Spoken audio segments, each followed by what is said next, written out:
Let's get right to it. If your organization thinks shortening onboarding will get people productive faster, then you're basically saying, let's skip the foundation and just start building the house. I'm sure it'll hold. Then everyone's shocked when it collapses. Cut onboarding time, and your new hires don't become productive faster. They become lost faster because just like skipping the foundation of a house, it will also collapse too. Here's how it usually plays out. Week one, your new hires are excited. By week three, they start getting a little bit confused. By week five, they're pretending. And then by week eight, they're questioning the very decision that led them to come to the job that they have with you. They get thrown into the workflow like, go sit next to Tony, he'll show you everything. Except Tony, he's been winging it for the last 4 years. Tony has created his own interpretation of the job that's 40% company approved and 60% please don't ask. And your new hire is absorbing all the wrong habits at lightning speed. Then leadership says they're not quite up to the level that we expected. No kidding. What level did you expect? You didn't give them a ladder. When you cut onboarding, productivity drops, turnover goes up, morale is going to drop. Your culture, they're going to feel it. Everyone is tired, confused, and secretly they're quiet quitting. And here's a real killer stat that most leaders completely ignore. Replacing an employee costs more than training one ever will. But onboarding gets cut first because it doesn't look productive.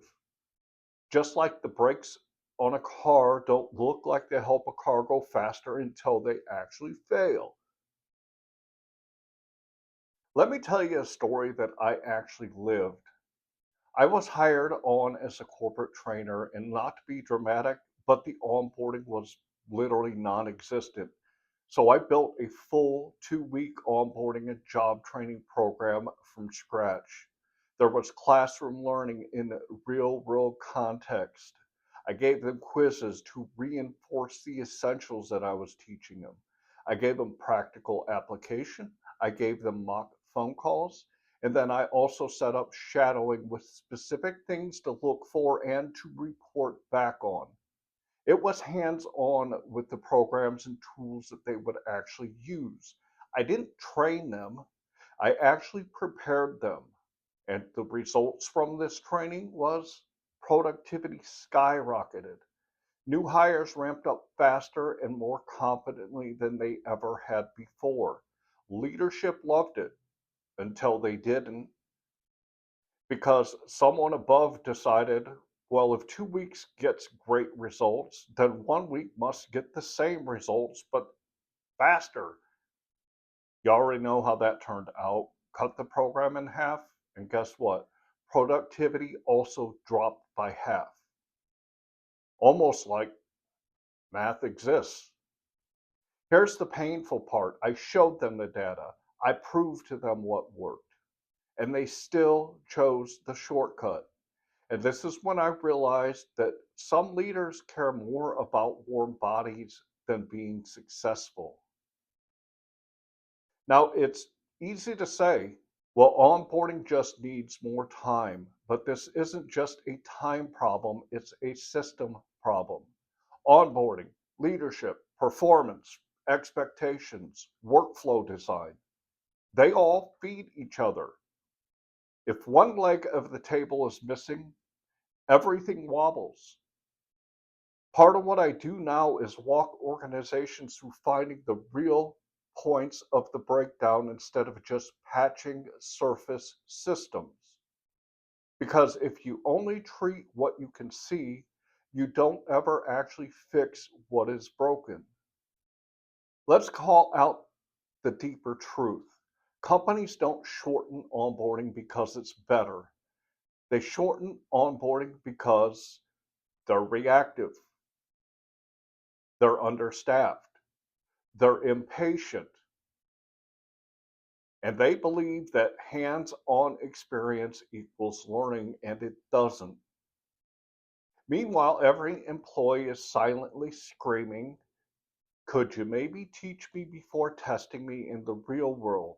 When onboarding is rushed, this happens. People, they will learn the wrong way to do things. Confidence gets replaced with anxiety. Managers struggle to get their employees to hit the KPIs and metrics that they have set up. Quality drops, morale goes down, and turnover spikes. It becomes chaos, institutionalized. Poor onboarding isn't an inconvenience, it's a culture message disguised as efficiency. And the message is we care more about warm bodies than we do about you. Guess how long people stay in a culture like this? So here's exactly what is going to work. You need to give people three specific things to help them be successful at your company. Number one, clarity. What does success look like here? What matters the most? How will they be evaluated? If your answers are fuzzy, their performance will be fuzzy too. Number two, confidence. Teach them everything that they need to know. Let them practice before you judge them. No one is going to nail it under a spotlight the first time. And confidence, it turns into productivity fairly quickly.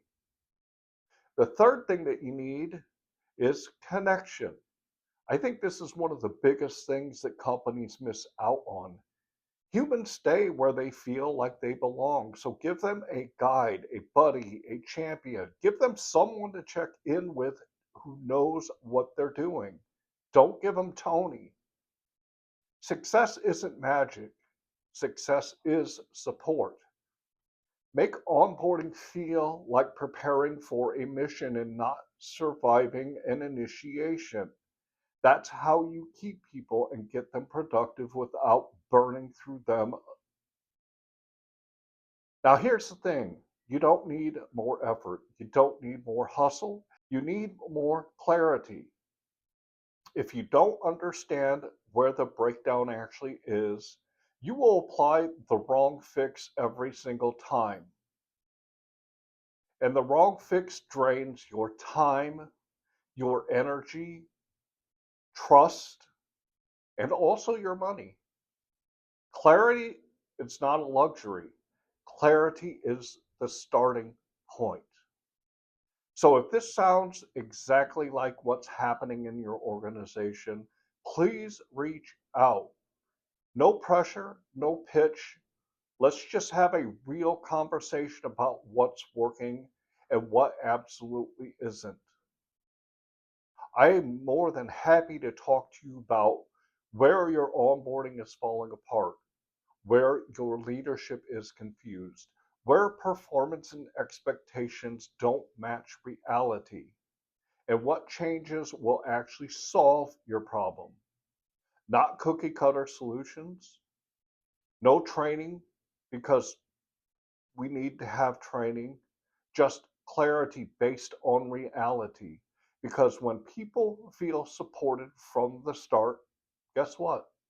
They stay, they actually grow, and they make your organization better. So let's get you there. And this, it ties perfectly into the next video. Leadership training without tools is just motivation. Leadership shouldn't be a pep rally, and we're going to unpack that next. Before you go, make sure that you hit like, subscribe, and drop a comment. I really want you to tell me this. Are you building confident contributors or confused survivors? Because before any training tools or strategies will actually work, Leaders have to understand how their onboarding, leadership, and performance systems are affecting their people this day. I'll see you in the next one.